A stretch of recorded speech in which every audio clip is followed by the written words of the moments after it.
Shalom teman-teman, selamat pagi dan selamat beraktivitas. Tuhan Yesus memberkati kita semua.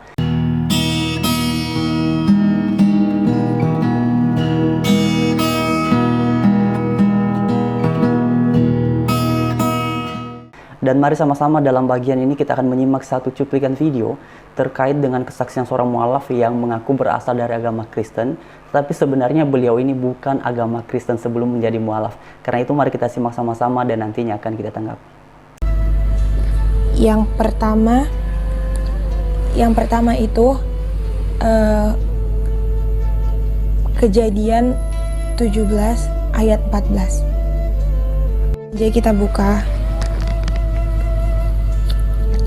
Ini adalah kitab suci terjemahan Dunia Baru. Ini adalah kitab suci agama Kristiani. Kita buka Kejadian 17 ayat 14. Kejadian 17 ayat 14. Kalau kalian penasaran ataupun ingin lebih akurat dengan penjelasan saya, kalian bisa cek di sini. Ini adalah searching dari Google. Kalian cari aja Kejadian 17.2.14 atau ayat 14. Di sini saya akan bacakan. Artinya itu seperti ini ya. Dan laki-laki tidak bersunat yang daging dari kulit hitamnya tidak disunat, jiwa itu harus dimusnahkan di antaranya. Ulangan 14 ayat 8. Seperti biasa kalian bisa lihat di sini. Ini adalah searching atau pencarian dari Google. Kalian cari aja Ulangan 14 ayat 8 seperti yang tadi saya bilang ya.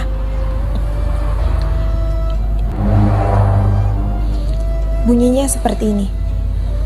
Juga babi, karena berkukuh berlah tetapi tidak memamah biak, itu haram bagimu.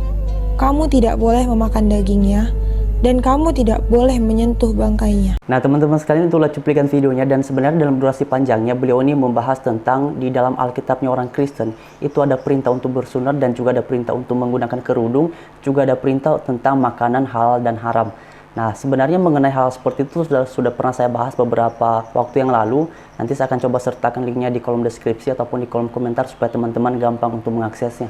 Tetapi dalam bagian ini saya fokus untuk menanggapi perasaan beliau ini yang merasa sebelum menjadi mualaf dia ini berasal dari agama Kristen. Nah perlu untuk diketahui ya teman-teman, beliau tadi ini kan menunjukkan satu kitab suci terjemahan Dunia Baru. Sebagaimana kalian semua bisa perhatikan di screen, ini mungkin kelihatan ya. Nah ini teman-teman, kitab suci terjemahan Dunia Baru. Nah kitab suci terjemahan Dunia Baru itu kitab sucinya kaum saksi Yehova. Dan kaum saksi Yehova itu, minta maaf ya mualaf ya, perlu Anda ketahui bahwa saksi Yehova itu di dalam agama Kristen adalah bidat. Tidak diakui sebagai orang yang beragama Kristen. Sekalipun mereka mengaku atau merasa adalah beragama Kristen, tetapi mereka dikategorikan adalah bidat karena penyangkalan mereka, di garis bawah ya, karena penyangkalan mereka akan eksistensi Yesus yang sempurna dalam keadaannya sebagai Allah dan juga sempurna dalam keadaannya sebagai manusia. Jadi bagi kaum saksi Yehova, Yesus itu manusia biasa seperti kita, dan karena itulah mereka dipandang sebagai salah satu bidat di dalam agama Kristen.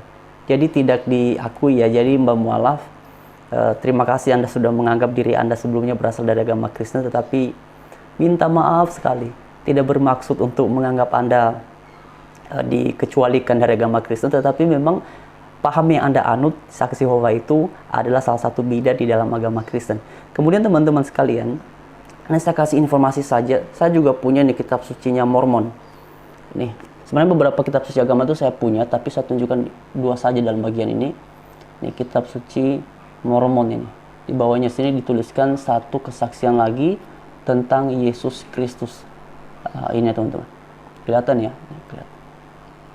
Oleh karena itu pada kesempatan ini saya hanya mengingatkan kepada teman-teman semua bahwa sebenarnya juga banyak pengajaran-pengajaran yang mengaku diri adalah agama Kristen, tetapi sebenarnya mereka bukan menganut agama Kristen. Mereka mengajarkan ajaran yang lain. Karena di dalam agama Kristen, ajaran yang benar adalah ajaran yang menerima fakta bahwa Yesus sempurna dalam keadaan sebagai manusia, sempurna dalam keadaan sebagai Allah. Nah ini teman-teman. Ini Alkitab kita yang asli. Ini Alkitab terjemahan baru NIV dan juga ada bahasa Indonesianya terbitan LAI. Jadi kepada teman-teman semua dan sekali lagi kepada mualaf ini, minta maaf sekali ya. Anda bukanlah beragama Kristen. Kalau Anda merasa silakan, tetapi Anda bukanlah beragama Kristen. Nah, karena itu teman-teman mungkin kalian bertanya-tanya, ini saya dapatnya dari mana? Ini kitab suci Saksi Yehova ini saya dapat karena saya punya teman yang beragama atau yang menganut ajaran Saksi Yehova. Sebelumnya beliau ini adalah dari Muslim, tetapi kemudian masuk ke pengajaran Saksi Yehova dan sekarang dia sudah menjadi Saksi Yehova.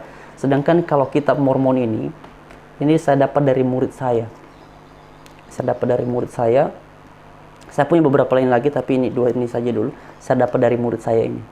Nah, jadi pada kesempatan ini, saya hanya mau mengingatkan kita semua, begitu penting untuk berhati-hati, karena banyak orang yang merasa diri adalah beragama Kristen, banyak orang yang merasa diri adalah pengajar Kristen, tetapi kita juga mesti mengecek sebagaimana yang dikatakan oleh Alkitab bahwa ujilah segala sesuatu dan peganglah apa yang baik.